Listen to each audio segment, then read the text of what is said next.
أنت ممكن تطور من نفسك أسرع من 90% من الناس من غير ما تدفع ولا جنيه، وكمان من غير ما تبقى عبقري، بس بشرط واحد وهو إنك تعرف تستغل الذكاء الاصطناعي صح. في الفيديو ده هوريك إزاي تخلي الذكاء الاصطناعي يشتغل عندك فعليا كمدرب شخصي، مش بس كده لأ، وكمان يدفعك لقدام كل يوم.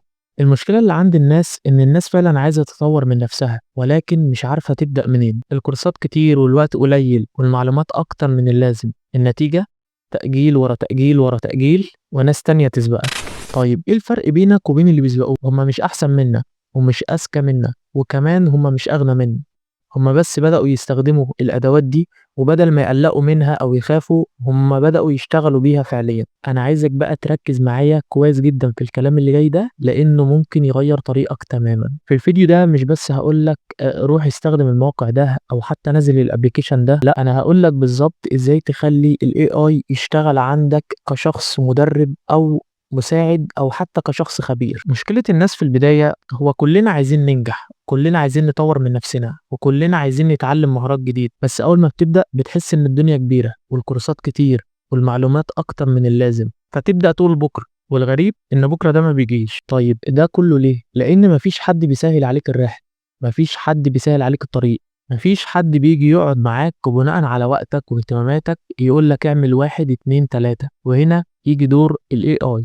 ال AI مش مجرد روبوت، هو أداة خارقة في جيبك، لو قدرت إنك تستغلها صح فعلا هتفرق معاك جدا وهتسرع من تطورك أسرع من أي وقت قبل كده. والغريب كمان إنك مش لازم تكون شخص مبرمج أو حتى تكون شخص خبير، أنت بس محتاج تكون ذكي كفاية إنك تستخدمه. عايز أقول لك دلوقتي في أقل من دقيقة أنا ممكن أدخل أبعت لل AI أقول له أنا فاضي ساعتين اتنين في اليوم وعايز أتعلم مهارة جديدة، أو حتى عايز أتعلم مهارة تفيدني في شغلي، هيرد عليا على طول في وقتها بخطة عملية يوم بيوم، خطة فعلا ناجحة. ومش بس كده لأ، ده كمان ممكن يعمل لك الخطة دي ليك انت شخصيا بناء على وقتك واهتماماتك. طيب وفي طريقك للتعلم اكيد هتحتاج مصادر يعني زي فيديوهات او مقالات، حاجات وتسرع من مدة تعليمك. عايز اقول لك انك لو احتجت فيديوهات وطلبت منه هيبعت لك لينكات ومن مصادر موثوق منها، لو احتجت مقالات هيلخصها لك عن تجربة تلخيص ذكي جدا. وقبل ما اعرض عليك الادوات دي او اعرفك المواقع اللي هتساعدك فعلا انك تنجز وتسرع من وقتك في التعليم وتوفر وقت ومجهود، خد بالك ال AI مش بيشتغل لوحده، هو مش هيخليك شخص ناجح، هو مجرد أداة هتساعدك انك تنجح لو بدأت فعليا. انما بقى لو فضلت تقول انا لسه مش جاهز او انا مش فاضي او انا مش عارف ابدأ منين، فكده يبقى المشكلة مش في الادوات، المشكلة انك لسه ما قررتش تبدأ. طيب خلينا بقى نخش في الأمثلة العملية، وأنا هحاول إن أنا أسيب لك لينكات الأدوات والمواقع دي عشان أسهل عليك وقتك برضه. وأول أداة معانا ويعتبر أشهر أداة في الأدوات دي وحطيتها الأول لأن كتير منكم ممكن يكون عارفها، الأداة دي هتستخدمها لو عايز تبني مهارة جديدة أو عايز خطة دراسية أو عايز خطة تعليمية أو أي خطة ناجحة عموما. أداة فعلا هتساعدك وعن تجربة هتفضل معاك خطوة بخطوة طول طريقك للتعلم. الأداة دي وهي OpenAI ChatGPT، جربها ومش هتندم، هتوفر عليك وقت ومجهود كتير جدا.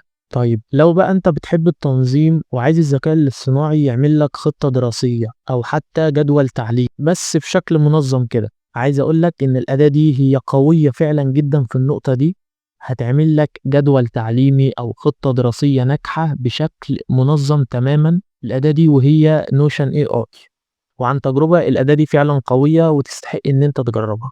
الأداة اللي بعد كده معانا بتساعدك إن أنت تلاقي مصادر ولينكات موثوق منها، وحط 40 خط تحت موثوق منها دي.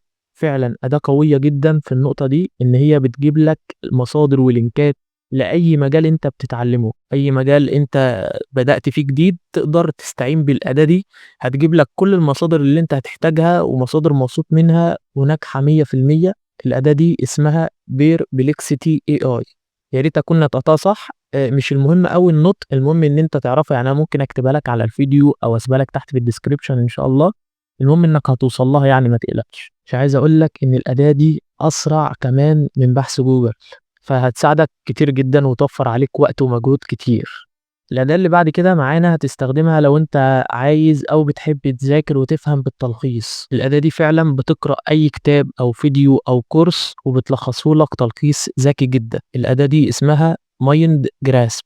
طيب لو عايز بقى تحول أي محتوى نصي عندك لصوت بشري واقعي أو حتى لفيديو تدريبي عن تجربة شخصية، الأداة دي بتحول لك أي نص، أي محتوى نصي لصوت بشري واقعي وحقيقي جدا. وعايز أقول لك إنك هتستخدم الأداة دي كمساعد صوتي للتعلم. الأداة دي وهي 11 Labs، أنصحك بشدة إنك تجربها. طيب لو أنت بقى بتتدرب على لغة جديدة وعايز الموضوع يبقى أسرع معاك شوية، أو أنت بتحب إنك تطور من نفسك أسرع في اللغة دي، فأنا عايز أقول لك إن الأداة دي فعلا هتساعدك لكده، لأنها بتقدم لك محادثات تفاعلية باستخدام الذكاء الاصطناعي علشان تقدر تتدرب على أي لغة، سواء إنجليزي أو فرنسي أو أي لغة تانية. فلو عايز كل المميزات دي فعلا يبقى هتستخدم أداة سبيك اي اي. في حاجة بقى مهمة جدا محدش بيتكلم عنها، وهي إن الذكاء الاصطناعي مش معمول علشان يشتغل مكانك، لأ، هو معمول علشان يشتغل معاك. الأداة لوحدها مش هتوصلك لحاجة، لكن اختياراتك وإصرارك هم اللي هيحددوا تستخدمها إزاي.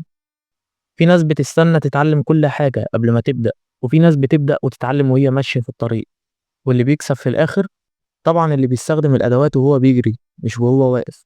والجميل كمان في الموضوع إن الأدوات دي مش محتاجاك تكون شخص محترف علشان تستخدمها. كل اللي محتاجاه إنك تبدأ وتتعامل معاها كأنها مساعد ذكي، مش بديل عنها. سواء بتجهز أفكار أو حتى بتحسن مستواك في الإنجليزي أو أي لغة تانية، دايما اسأل نفسك سؤال: إزاي أستخدم الأداة دي علشان أكون أسرع، علشان أكون أذكى، علشان أكون أقوى كمان. الذكاء الحقيقي إنك تستخدم الذكاء الاصطناعي لكن بطريقتك.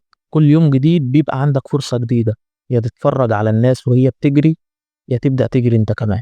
بس ركز معايا بقى جدا في النقطة دي، مش المهم عدد الأدوات اللي تعرفها، المهم ازاي تستخدم أداة واحدة بس صح وتبدأ بيها فعلا. كل اللي سمعته في الفيديو ده هو نتيجة شهور كتيرة جدا من التجربة العملية، وحاجات فعلا ناس بتدور عليها كتير جدا. ملخصا، الذكاء الاصطناعي مش معمول علشان يبهرك، هو معمول علشان يحركك، علشان يسرع من أدائك في التعلم، علشان يخدمك بمعنى أصح. وعايز أقول لك مهما كنت متأخر، أنت حرفيا تقدر تبدأ من النهاردة وتختصر شهور كتيرة جدا في أيام بسيطة، بس لازم تكون أنت اللي تاخد أول خطوة. وفي الختام لو وصلت معايا لحد هنا، أحب أقول لك إن أنت مش زي أي حد تاني، أنت فعلا محتاج إنك تطور من نفسك، ولكن مش عارف تبدأ منين.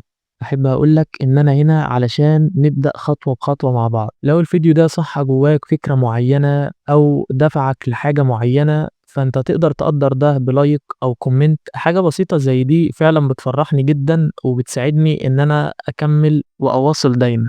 عايز أقول لك خليك موجود، لأن الجاي عملي أكتر وأقوى بكتير. أنا محمد طارق، ودي كانت البداية.